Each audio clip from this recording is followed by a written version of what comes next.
aussi ici même en plateau avec vous, Christophe Coppen. Bonsoir. Bonsoir. Ancien négociateur du RAID, vous allez nous expliquer ce qui se passe là à l'heure actuelle dans ces négociations, dans le dialogue avec le preneur d'otages. Vous allez tout nous expliquer de la stratégie à adopter pour évidemment réussir à libérer ces otages au plus vite. Et puis Alexandra Ganza, on va en savoir plus dans quelques instants sur les revendications de cet individu, sur évidemment l'état de santé de ces personnes qui étaient prises en otage. Christophe Coppen, 16h20, 21h03, libération des otages.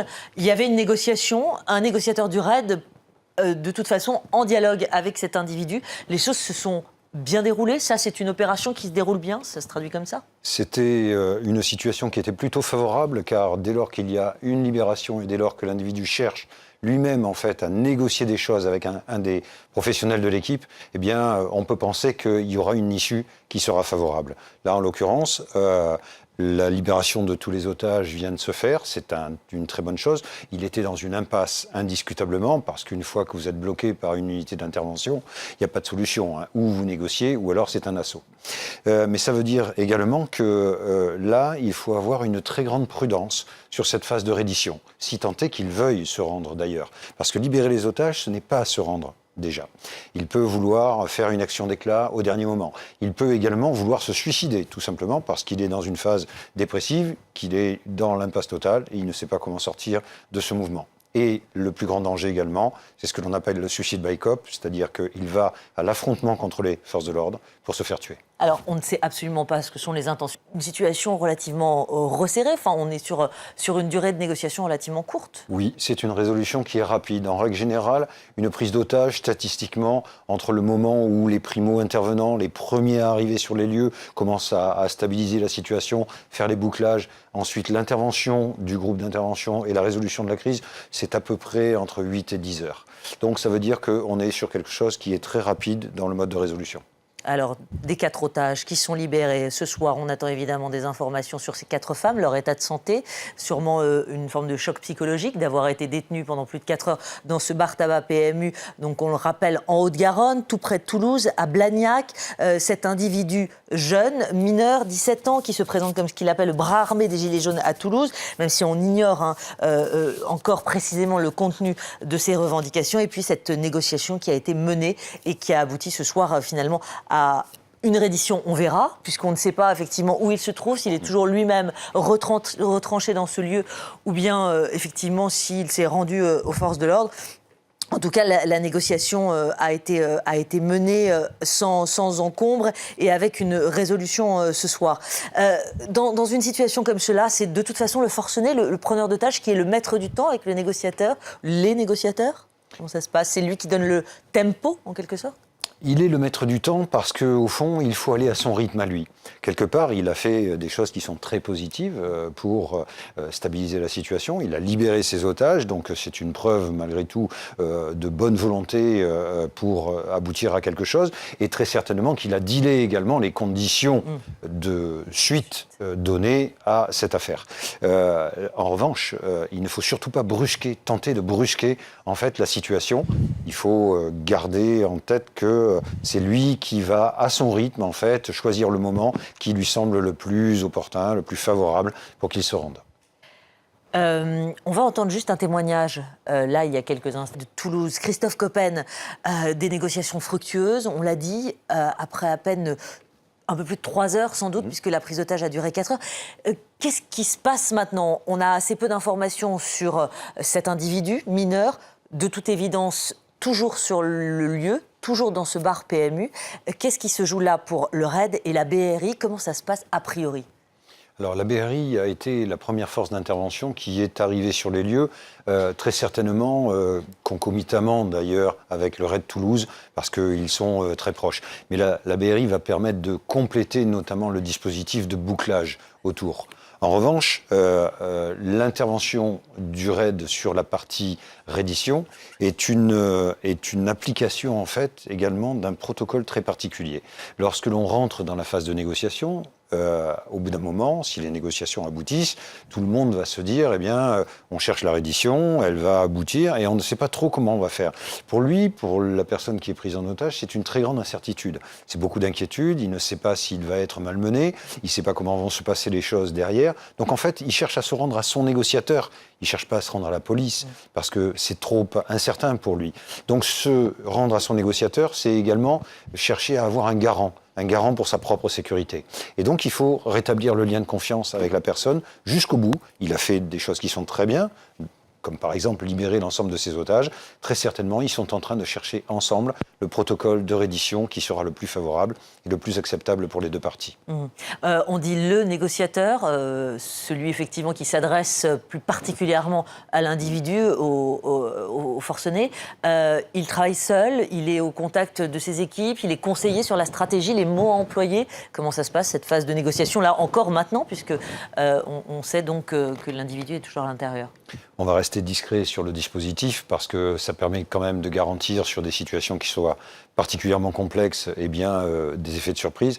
Mais un négociateur n'est jamais complètement seul. Il doit être avec d'autres experts qui lui apportent un éclairage, qui vont lui permettre également que lui puisse travailler plutôt sur la relation, la création d'une relation avec la personne, alors que d'autres vont réfléchir sur qu'est-ce que l'on dit, sur le fond et la forme. Donc les choses sont différentes. On va revenir avec vous, Alexandra. Christophe Coppen, on rappelle évidemment que vous êtes ancien négociateur du RAID. Les choses se déroulent encore à l'heure qu'il est, négociation, dialogue. Il ne faut pas perdre le fil donc avec ce forcené, avec ce preneur d'otages.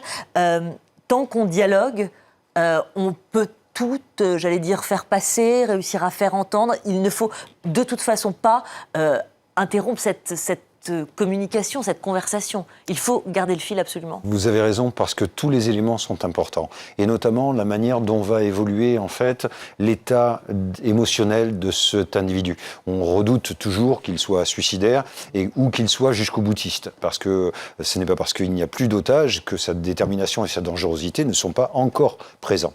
Donc ça veut dire qu'il va falloir constamment rééchelonner en fait cette évaluation de la dangerosité.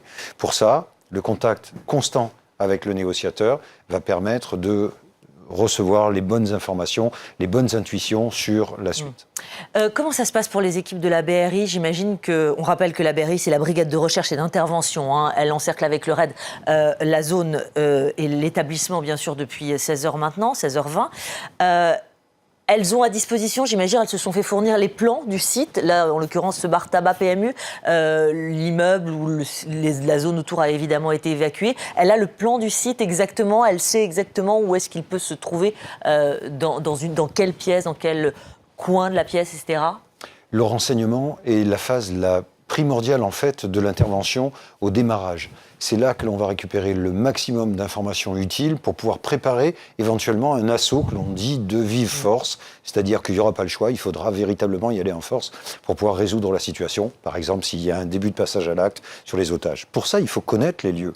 Et comme on n'est pas à deviner ce qu'il en est à l'intérieur, on se base sur des informations qui sont recueillies tant par des gens qui fréquentent l'établissement que par peut-être le propriétaire qui a pu être absent et qui peut donner des informations. Cette phase de renseignement est capitale. Vous nous l'avez dit, le négociateur communique seul, mais est informé, on lui souffle peut-être des informations, une stratégie effectivement à adopter dans la communication avec le forcené. Quelques 80% des situations de ce type-là se résolvent par la négociation, c'est ça? On est dans ces chiffres-là?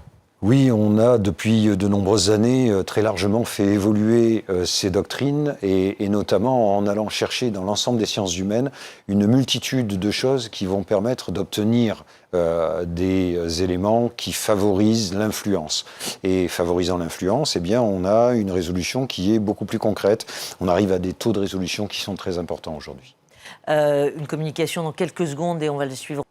Et on est ici en plateau avec vous, Christophe Coppen, ancien négociateur du RAID. Les choses se poursuivent. La situation est incertaine. On a un preneur d'otages armé, toujours retranché dans ce bar PMU de Blagnac, près de Toulouse. La question maintenant, parce qu'il y a eu des négociations pour libérer ces otages et elles ont été fructueuses, c'est comment on dialogue avec cet individu, qui est armé, quelle tournure cela prend maintenant que les otages sont à l'extérieur, comment la stratégie se fait. J'imagine que le dialogue n'est pas le même. On n'a pas le même rythme non plus dans la discussion avec lui ? La stratégie a radicalement changé à partir du moment où il n'y a plus les otages. À partir de ce moment-là, on est dans une situation que l'on appelle une situation de forcené, un individu retranché, armé quelque part, et donc on a tout notre temps. À partir de ce moment-là, ce que l'on veut éviter, c'est le suicide ou la confrontation avec les services de police pour obtenir un suicide par procuration. Donc il faut du temps. Il faut stabiliser la situation, il faut justement être à ce moment-là dans une phase où on essaye de beaucoup mieux comprendre l'acte, les informations qui ont été recueillies sur l'état dépressif, l'état de santé de ce jeune homme qui peut-être a conditionné complètement son passage à l'acte, nécessite cette fois-ci de rentrer plus en détail. Mais il n'y a plus les otages, donc il y a du temps. Alors le temps justement, c'est important. Est-ce que le temps joue en faveur des négociateurs et j'allais dire effectivement contre le forcené, c'est-à-dire qu'il va aussi être fatigué à un moment en termes d'énergie, etc. On est dans une vitalité quand même moindre. Oui, réflexion aussi. Le fait que le temps passe sans qu'il soit alimenté, hydraté très certainement, car l'eau a dû être coupée, c'est une constante sur les prises d'otages, va faire qu'on va dealer avec lui en fait pour lui remettre ce qu'il faut pour qu'il se maintienne dans un état physiologique qui soit acceptable, plutôt stable. Ça veut dire malgré tout qu'il consomme énormément d'énergie, il va être en hypoglycémie très rapidement. Il va falloir faire en sorte que ça ne soit pas un élément aggravant de la situation. Donc on va bien sûr mesurer très parcimonieusement les choses qui vont lui être remises, mais en revanche, il va falloir aussi le maintenir dans un état physiologique qui permette de continuer à avoir du contact et de stabiliser son état.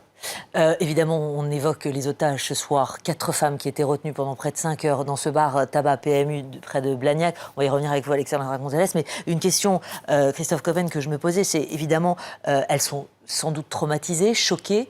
On les interroge dans la foulée de leur libération pour avoir plus d'informations ?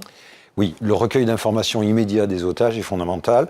On va obtenir des données sur l'arme, sur le comportement de l'individu, sur les propos qu'il a tenus, sur l'endroit où il s'est retranché. Tout ça, ça va être précieux. En revanche, on sait très bien que cette phase est plutôt traumatisante pour les otages qui voudraient complètement sortir de cette situation.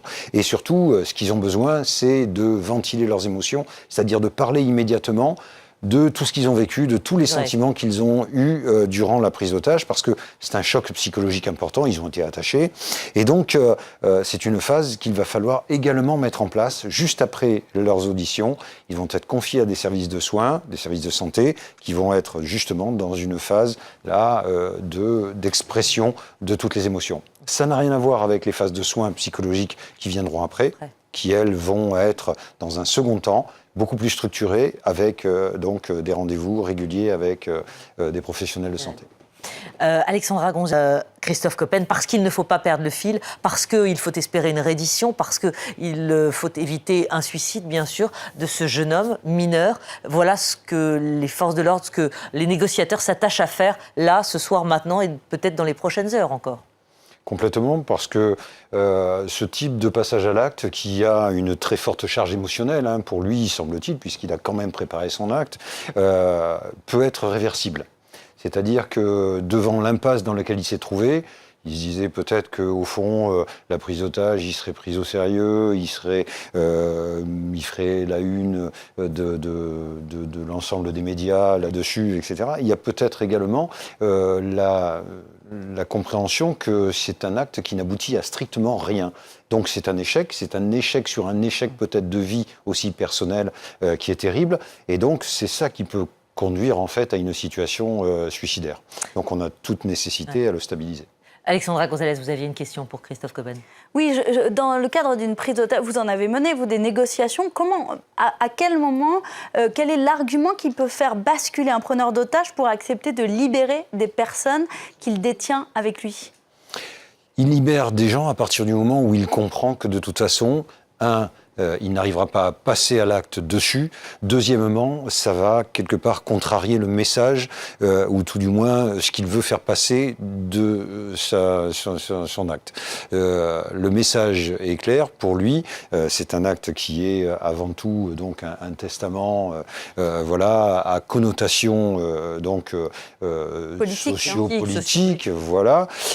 C'est une excuse à son passage à l'acte. C'est également pour donner du sens au fond à son malaise personnel, donc il cherche à faire quelque chose de spectaculaire et qui va faire qu'on va retenir quand même son nom malgré tout, et il ne sait pas au fond comment les choses vont se terminer. Peut-être se dit-il que au fond la seule issue possible c'est de mourir les armes à la main et que les otages ne servent à rien dans ce genre de situation. Au contraire, si ce n'est ternir en fait un petit peu plus son image. Donc là, le travail, la mission des négociateurs, c'est comprendre les mécanismes psychologiques de l'individu, c'est ça? Créer du lien, s'inviter finalement dans son intimité, entre guillemets, être au plus proche de lui pour prévoir sa réaction, pour anticiper effectivement un acte suicidaire ou même une attaque des forces de l'ordre aussi. L'influence va être constante et dans la première partie où il avait ses otages, on cherche à renforcer le plus possible en fait la relation entre les otages et le preneur d'otages et peut-être même la communication entre les deux.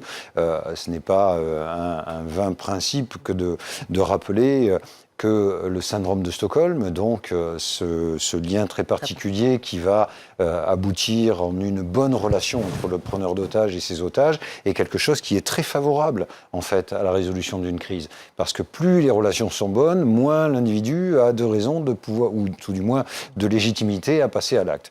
Donc c'est quelque chose qui est plutôt favorable en fait aux forces de l'ordre, même si le très grand danger là-dedans, c'est que l'otage prenne parti, et c'est tout le risque du syndrome, pour son preneur d'otage. Et est-ce que les familles peuvent vous aider dans les négociations, les proches des preneurs d'otages?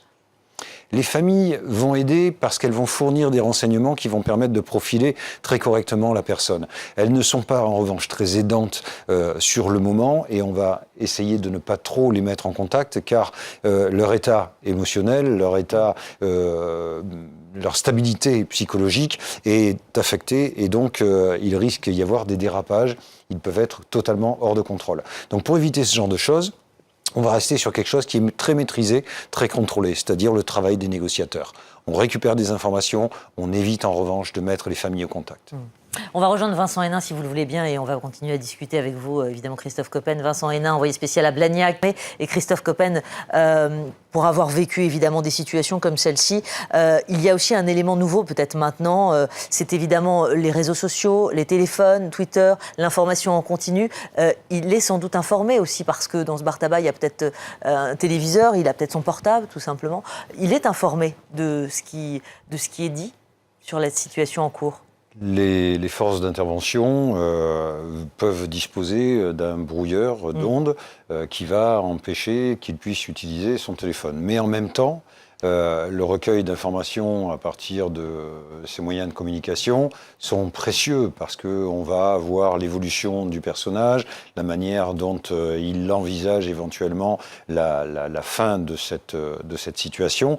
Donc c'est quand même une source d'information qui est précieuse. En revanche, ce qui est sûr, c'est qu'il va pouvoir s'informer. Et en s'informant, eh bien, la communication extérieure peut être dramatique. Car vous le disiez très justement, le fait que les réseaux sociaux puissent, eux, alimenter, par exemple, de la critique, des moqueries le concernant, etc., peuvent aggraver son état psychologique et peut-être l'amener à quelque chose de beaucoup plus radical. Donc une grande prudence, évidemment, ce soir. Les faits, rien que les faits, c'est 4 femmes, donc saines et sauves, qui étaient au